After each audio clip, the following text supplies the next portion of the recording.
Hello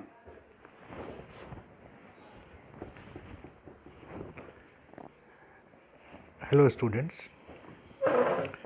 this is AP Sinha, university professor of history. आज आपको Bismarck की फॉरेन पॉलिसी मैं आपको बताऊंगा एक बहुत ही सरल भाषा में, आपकी भाषा में।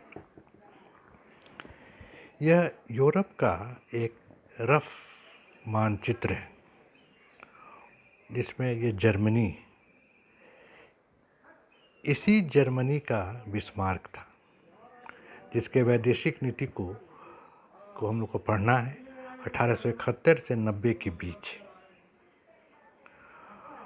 और पहले शुरू में समझ लें कि बिस्मार्क के इतने यूरोप में देश हैं, England, France, Belgium, Netherland, Italy, Austria, Poland, Greece, Russia, लेकिन बिस्मार्क के वैदेशिक नीति के मूल केंद्र में फ्रांस ही था। अर्थात बिस्मार्क के वैदेशिक नीति का मूल बिंदु था कि फ्रांस को जर्मनी से अलग रखना, पूरे यूरोप में अलग रखना। अब इस बात को भी समझने के लिए कुछ और बातों को उल्लेख जरूरी है। ये जो हम जर्मनी देख रहे हैं इस नक्शे में, इस जर्मनी का निर्माण 1871 ईस्वी में हुआ था। इसका निर्माण करता था बिस्मार्क। मतलब इस जर्मनी का माता और पिता दोनों बिस्मार्क था। He was both the father and mother of Germany। और 1871 के पहले जर्मनी केवल एक भौगोलिक अभिव्यक्ति था, 338 टुकड़ों में बटा हुआ था, जिसमें एक टुकड़ा था प्रशा, जिसका कि मंत्री बिस्मार्क था। अब थोड़ी और बातों को समझना होगा कि फ्रांस कैसे मूल बिंदु आ गया। अब यह समझें कि इस जर्मनी का जो भौगोलिक अभिव्यक्ति था उसको राष्ट्र के रूप में अभिव्यक्ति दिया बिस्मार्क ने इन 3 युद्धों के माध्यम से। 1864 में डेनमार्क, 1866 में ऑस्ट्रिया, 1870-71 में फ्रांस। कुछ और पृष्ठभूमि को समझें। इस जर्मनी को एकीकरण होने में मुख्य बाधक ऑस्ट्रिया ही था। ऑस्ट्रिया का सम्राट, ऑस्ट्रिया एक यहाँ होली रोमन एम्पायर था, जिस एम्पायर का सम्राट ऑस्ट्रिया का था, और इसका प्रभाव था जर्मन टुकड़ों पर। बिस्मार्क ने बड़ी चालाकी से 1864 में डेनमार्क से युद्ध किया सेल्स्विक होस्टिन के प्रश्न पर, लेकिन इसमें ऑस्ट्रिया भी उलझ गया और इसको इस सेल्स्विक होस्टिन के प्रश्न पर अपमानित होना पड़ा। कमजोर ऑस्ट्रिया को 1866 में सीधे सीधे युद्ध में हरा दिया और हराकर एक नॉर्थ जर्मन कन्फेडरेशन बना लेता है बिस्मार्क, और दक्षिण के राज्यों को राष्ट्रीय भावना का उजागर करके, जो कि दक्षिण के राज्य का नेतृत्व फ्रांस कर रहा था, इसको 1870-71 के युद्ध में पराजित करता है और एक जर्मनी का निर्माण करता है, जो बिस्मार्क का सपना 1862 में जब वह प्रशा का मंत्री बना था उसी समय से था। His policy was the personification of entire area and it may be called Germany। और इसके लिए वह कहता था कि मुझे ब्लड एंड आयरन की भी नीति अपनानी होगी, युद्ध भी करना होगा तो करूंगा, जो वो किया। अब फिर हम लोग अपने बुनियादी वाक्य पर चलें, जिसमें हम लोगों ने कहा था कि the keystone of Bismarck's foreign policy was to keep France isolated so that she may not wage a war of revenge on Germany. कि फ्रांस को अलग थलग रखें जिससे कि वो कोई बदले की कार्रवाई ना करे जर्मनी पर। किस जर्मनी पर? 1871 में जर्मनी एक देश बन गया था। बिस्मार्क की भाषा में यह एक तृप्त देश था, शांति प्रिय देश बन गया था, और चाहता था बिस्मार्क कि पूरे यूरोप में शांति बने रहे। लेकिन इस शांति को अशांति में बदलने के लिए फ्रांस आतुर था। क्यों?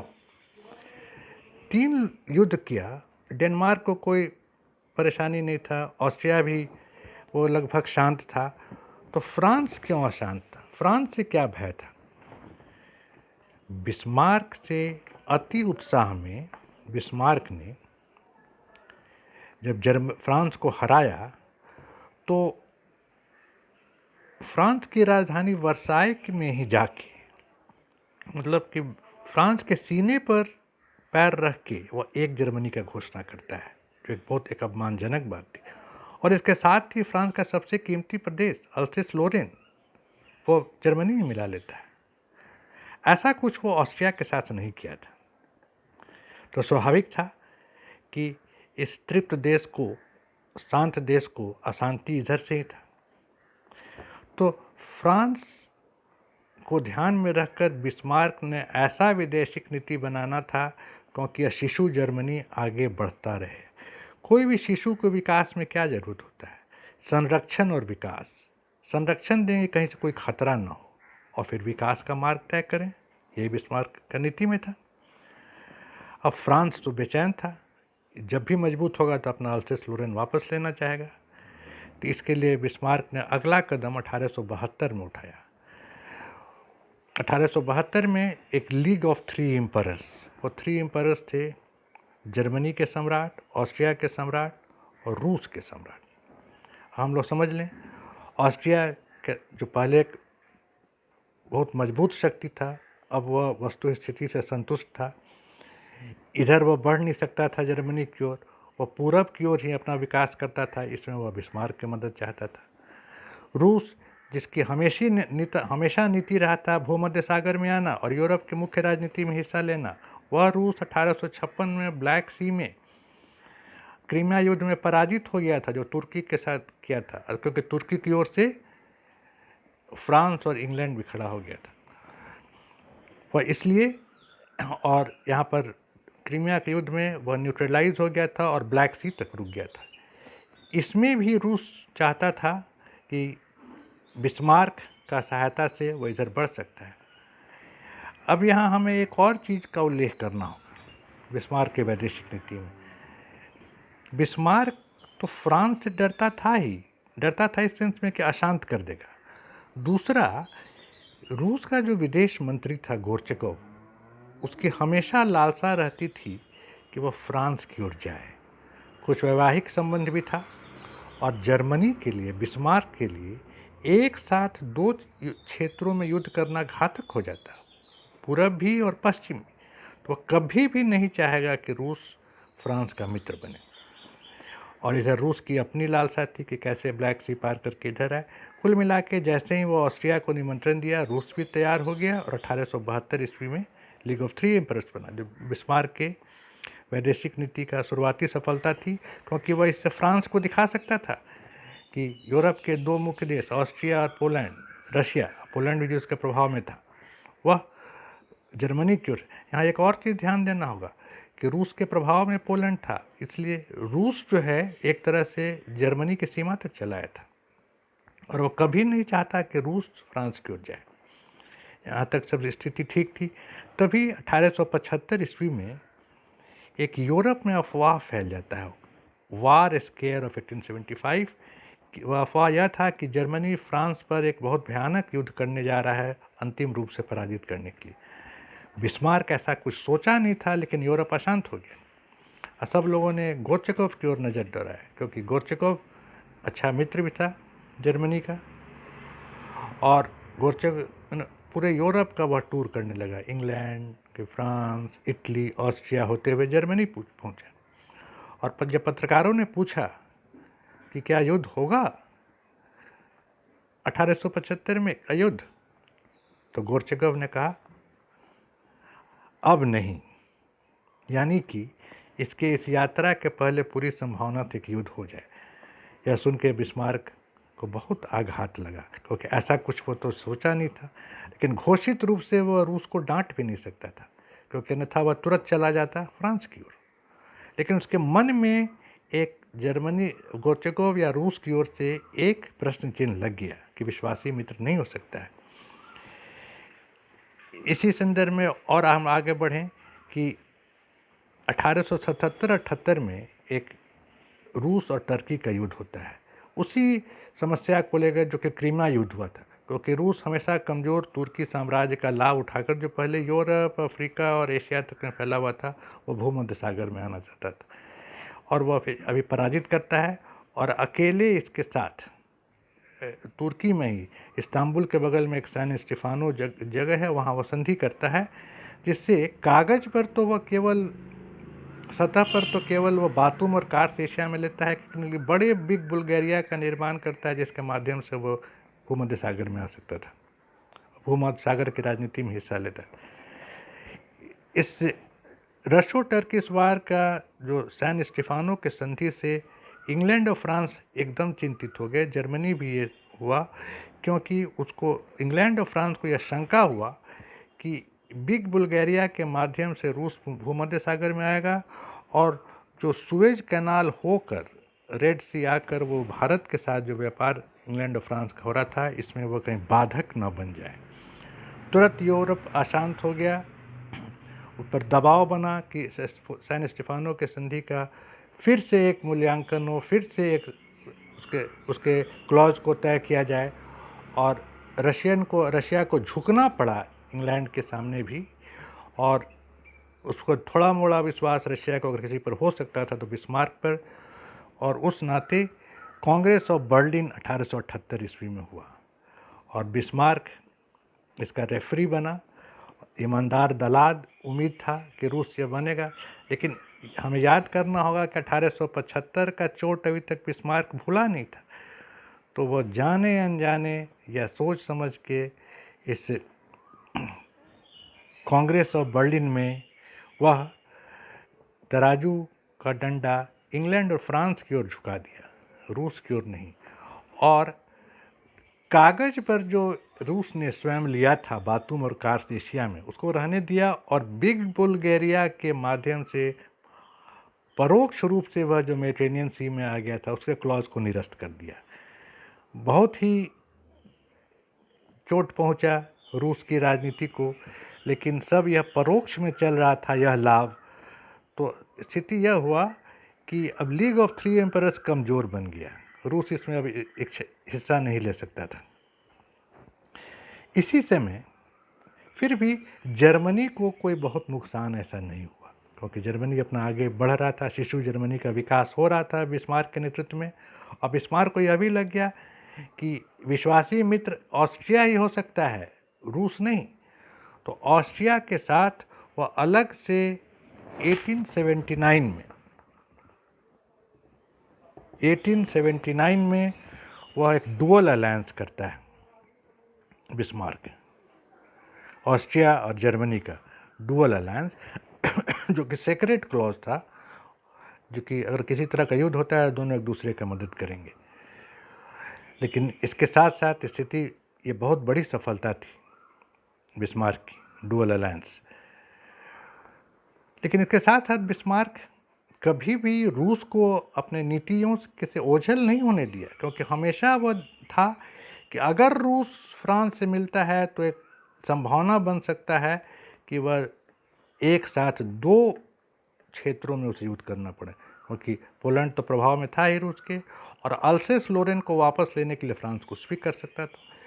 अतः वो फिर अपने प्रयास से रूस को प्रयास से वह लीग ऑफ थ्री एम्परर्स को 1881 ईस्वी में जिंदा करता है, जिसमें कि जर्मनी, ऑस्ट्रिया और रूस।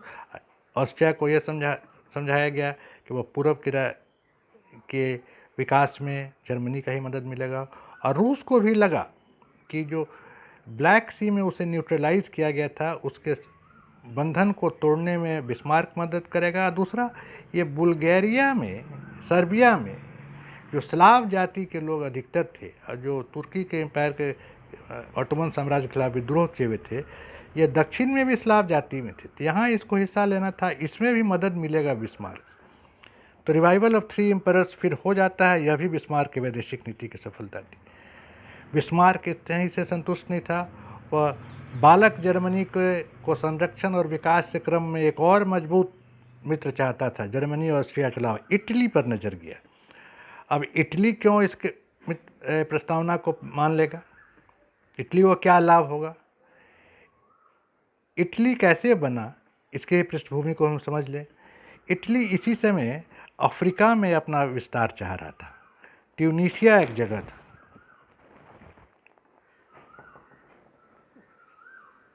ट्यूनीशिया, और इस ट्यूनीशिया में फ्रांस का भी नज़र था। होता यह है कि फ्रांस ट्यूनीशिया पर कब्जा कर ले, जो मोरक्को के बगल में है, अल्जीरिया के बगल में है, लीबिया और इजिप्ट। यह अपमान होता है इटली का, और इटली को लगता है कि ट्यूनीशिया दिलाने में बिस्मार्क का ही मदद मिल सकता है, जो उसके प्रतिष्ठा में विकास होगा। और ये सब सोच के इटली जर्मनी और ऑस्ट्रिया के साथ मिल जाता है, वो ट्रिपल अलायंस बन जाता है। बिस्मार्क क्या सोच रहा था ये अलग बात है, लेकिन इटली ऐसा सोचा, मिल गया। ये एक सफलता हुई बिस्मार्क की, क्योंकि अभी फ्रांस अलग थलग था, कमज़ोर था और कोई युद्ध नहीं कर सकता था। अगर युद्ध नहीं है तो जो संतृप्त देश, तृप्त देश का एक मुखौटा जो जर्मनी के ऊपर था वो बना रहेगा और कोई अशांति नहीं होगी, और जब शांति रहेगा तो प्रोग्रेस होगा। इसी समय बिस्मार्क 1887 ईस्वी में रूस को उसके साथ भी फिर वो एक पुनर्आश्वासन की संधि कर लेता है कि उसके भूमध्य सागर में उसकी राजनीति को बढ़ावा अगर मिलेगा तो वह जर्मनी से ही मिलेगा, और वो समझता है इस बात को। और 1887 ईस्वी में जर्मनी के साथ री इंश्योरेंस ट्रीटी करना। एक और बात समझना होगा, जर्मनी बिस्मार्क कभी इस तथ्य को ओझल नहीं होने दिया कि इसको दो क्षेत्रों में कभी युद्ध नहीं करना है, और इसमें फ्रांस की मित्रता हर क्षण चाहिए। ये बिस्मार्क हमेशा, अगर उसके पास 10 आम रहता था तो 8 आम इसको देता था, अपने पास 2 ही। ऐसा नहीं कि 50-50 का बात था, वैसा ज़्यादा उसको, कम अपने पास, क्योंकि यह रूस इसकी तरफ बंधा रहे।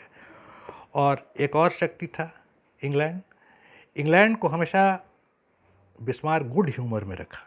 इंग्लैंड एक नाविक, बहुत से उसके उपनिवेश थे जो कि अफ्रीका के नीचे से जाता था, भूमध्य सागर के होकर जाता था, इसलिए वह इंग्लैंड के साथ कभी नाविक प्रतिस्पर्धा नहीं किया। और इस नाते और इसी तरह वह रखते हुए जर्मनी को 1890 में वो अपना पद त्याग करता है। अब हमें यह देखना होगा कि वह कहाँ तक सक्सेसफुल था, क्या इसका सफल हुआ बिस्मार्क। सबसे बड़ी बात कि बिस्मार्क के जाने के बाद तुरंत फ्रांस और रशिया अलायंस 1894 हो जाता है। बिस्मार्क के जाने के बाद तुरंत रशिया और फ्रांस की दोस्ती हो जाती है 1894 में, जो कि जिसका कल्पना कभी बिस्मार्क नहीं कर सकता था। ऐसा कैसे हो गया? जर्मनी का वैदेशिक नीति यहाँ के नए सम्राट काइजर विलियम द्वितीय के हाथों में आया, और वह बिस्मार्क की तरह इतना समझदार नहीं था। बिस्मार्क की तरह वो 5 गेंद हाथ में नहीं रखता था और उछालता था कि 3 हवा में रहे और 2 उसके हाथ में और गिरे नहीं। बिस्मार्क ऐसा जादूगर ही वो 5 गेंद इंग्लैंड, फ्रांस, इटली, ऑस्ट्रिया और रशिया, जो 5 गेंद था, इसको 3 उछालता था हवा में और 2 हाथ में, कोई ज़मीन में नहीं गिरने देता था। ये इसके समय से बाहर था काइजर विलियम द्वितीय के। ये सोचता था कि अगर हम राजा हैं, ये भी राजा है, तो 5 आम हम लेंगे, 5 आप तुम दोगे। तुरंत रूस इसको नज़रअंदाज किया और फ्रांस से मिल गया। इटली को वह मिला लिया बिस्मार्क 1882 में, ये कह के कि यहाँ मदद करेंगे, और उसको कोई मदद नहीं करना था। अब प्रश्न ये उठता है, फिर फ्रांस का ब्रिटेन से भी समझौता हो जाता है 1904 में, रशिया से भी 1907 में। ये सब जर्मनी, भावी जर्मनी की कल्पना से बाहर था। अब प्रश्न उठता है, इसलिए बहुत से लोग, बहुत से इतिहास समीक्षक बिस्मार्क पर आरोप भी लगाते हैं प्रथम विश्व युद्ध। बिस्मार्क ने क्या किया ये समझना होगा। बिस्मार्क जैसे 2+2 4 होता है, बिस्मार्क को ऐसा ही कोई फॉर्मूला छोड़ के जाना चाहिए था जर्मनी के लिए कि 2+2 = 4। बिस्मार्क क्या छोड़ा था कि 2+2 तो लिखा, =2 में वो 4 जो लाया बहुत ही कठिन तरह से, 100 × 200 -40 × 60, वगैरह वगैरह वगैरह वगैरह इज इक्वल टू 4। अब इस इतना वगैरह वगैरह को समझना आम राजनीतिक के बस में नहीं था कि इटली को मिला भी लेना है, इसको मदद नहीं करना है, इंग्लैंड को गुड ह्यूमर में रखना है, कैसे ऑस्ट्रिया को भी ये कर लेना है और इधर ऑस्ट्रिया सर्बिया में जो उसका था उसमें भी कोई मदद नहीं करना है रूस को गुड ह्यूमर में रखते हुए वो कोई मदद नहीं करना है। और यहाँ तक बाद में यही सर्बिया फोकल पॉइंट बन गया प्रथम विश्व युद्ध का, इसके लोग सीधे बिस्मार्क को दोषी मानते हैं। तो बिस्मार्क जब तक खुद रहा जर्मनी पर कोई आंच नहीं आने दिया, और उसके बाद के नेता अब फ्रांस की तरह बिस्मार्क की तरह जादूगर नहीं थे कि वो 5 गेंद में 3 हवा में रखे, 2 हाथ में। तो इसमें बिस्मार्क का क्या दोष है? और गेंद नीचे गिर जाता था बाकी नेताओं के हाथ से।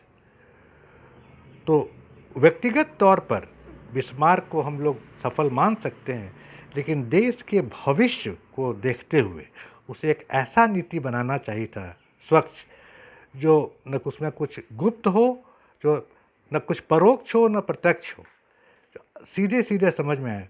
उस रूप में हम बिस्मार्क को कुछ अंश तक ये मान सकते हैं कि भावी जर्मनी को नुकसान हुआ, लेकिन व्यक्तिगत तौर पर बिस्मार्क को पूर्ण अंक देना ही होगा। धन्यवाद।